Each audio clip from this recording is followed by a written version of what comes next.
नमस्कार गुरुभक्तांनो. जेव्हा दत्तगुरू स्वतः भक्ताला बोलावतात तेव्हाच अचानक तीर्थयात्रेचे योग जुळतात. आजच्या धावपळीच्या जगात मनाला शांती मिळत नाही. श्री गुरु चरित्र कथासारमधील अध्याय 15 भक्ताला तीर्थक्षेत्रांची यात्रा घडवतो आणि साधनेसाठी आवश्यक एकांतही निर्माण करतो.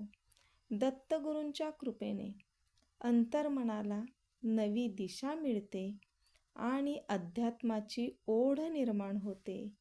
तर ऐका श्री गुरूंचे वैजनाथ क्षेत्री गुप्त वास्तव्य. श्री गणेशाय नमः. सिद्ध म्हणाला, नामधारका, तू खूपच चांगला प्रश्न केलास. आता मी काय सांगतो ते लक्षपूर्वक ऐक. पूर्वी परशुरामाने समस्त पृथ्वी क्षत्रियरहित केली. ती ब्राह्मणांना दान देऊन तो पश्चिम समुद्रावर गेला. पण त्यानेही ब्राह्मणांचे समाधान झाले नाही. ते अधिक जमीन मिळावी म्हणून त्याच्यापाशी गेले. त्यांचा लोभ पाहून परशुराम कंटाळला. त्यांचा त्रास टाळण्यासाठी सागरात असलेल्या एका बेटावर जाऊन राहिला. साधूचे महात्म्य वाढले की साधू, असाधू, धूर्त, हौशे, नवशे, गवशे असे असंख्य लोक त्याच्या दर्शनासाठी गर्दी करतात. प्रत्येकाचे काही ना काही गाऱ्हाणे असते. प्रत्येकाला साधूच्या कृपेने आपली अडचण दूर व्हावी असे वाटत असते. हे चक्र कधीही थांबत नाही. वरदान देण्याचा प्रश्न नाही. योग्य कोण, अयोग्य कोण हे पाहणेच गरजेचे असते. या सर्व गोष्टींमुळे साधूला तपश्चर्येसाठी वेळ आणि एकांत मिळत नाही. श्री गुरु नृसिंह सरस्वतींना ही गोष्ट चांगली माहीत होती. लोकांचा उपद्रव होऊ नये म्हणून ते वैजनाथ क्षेत्री गुप्त रूपाने राहिले. त्यांनी आपल्या शिष्यांनाही दूर ठेवले. त्या सर्वांना पाचारण करून ते म्हणाले, तुम्ही सर्वजण तीर्थयात्रेत जा. भारतभर भ्रमण करून नंतर श्रीशैल पर्वतावर या. शिष्य म्हणाले, श्री गुरूंच्या चरणांशीच सर्व तीर्थे आहेत असे श्रुती व पुराणे सांगतात. शास्त्रांचेही तेच म्हणणे आहे. मग आम्हाला का दूर लोटता? आमची उपेक्षा करू नका. तेव्हा श्री गुरु म्हणाले, तुम्ही संन्यासी आहात हे लक्षात घ्या. संन्याशांनी 5 दिवसांच्या वर एकाच ठिकाणी राहू नये असा संकेत आहे. त्या नियमाचे पालन केलेच पाहिजे. म्हणून तीर्थयात्रा करावी.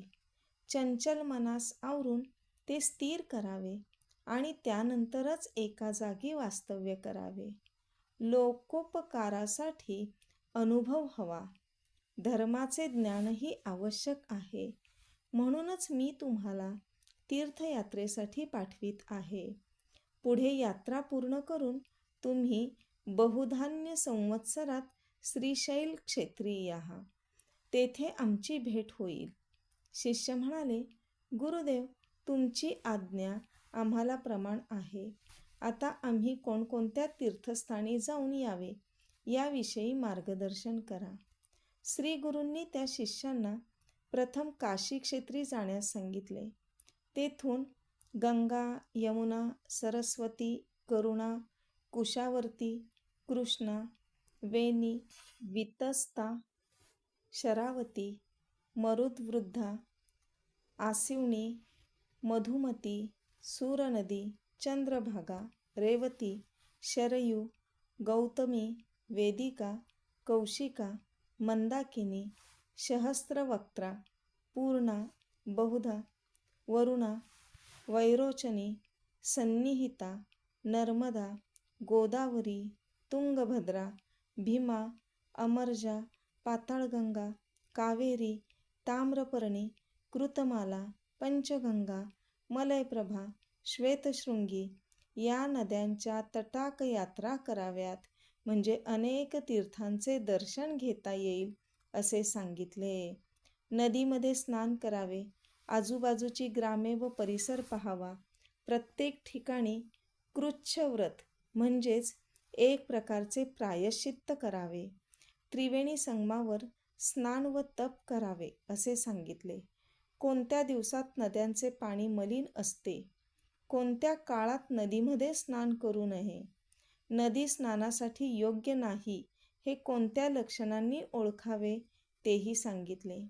त्यांनी आपल्या शिष्यांना नैमिषारण्य, पुष्कर, बद्री, केदार, कुरुक्षेत्र, महालय, सेतुबंध, रामेश्वर, मातृकेश्वर, कोटी, कुब्ज, कोकामुखी, प्रसाद, विजय, जगन्नाथपुरी, गोकर्ण, शंखकर्ण, अयोध्या, मथुरा, द्वारका, गया, शालिग्राम, शबलग्राम, भीमेश्वर, कुशरतर्पण, रामेश्वर, पद्मनाभ, श्रीरंग, कुंभकोण, हरेश्वर, गाणगापूर, नृसिंहतीर्थ, चंद्रकुंड, कोल्हापूर, भिलवडी, अमरापूर, युगालय, शूरपालय, पिठापूर, शेषाद्री, मणिगिरी, वृषभाद्री, श्रीशैल व मल्लिकार्जुन अशा अनेक तीर्थस्नानांची महती सांगून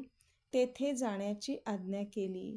श्रीगुरूंचा निरोप घेऊन शिष्य यात्रेसाठी गेले. श्रीगुरूंनी वैजनाथ येथेच गुप्तपणे निवास केला. आपल्याला अध्याय आवडला आहे तर व्हिडिओला लाईक करा व चॅनलला सबस्क्राईब करा आणि ऐका पुढील अध्याय. दत्तगुरूंच्या कृपेने तुमच्या सर्व मनोकामना पूर्ण होत. श्री गुरुदेव दत्त.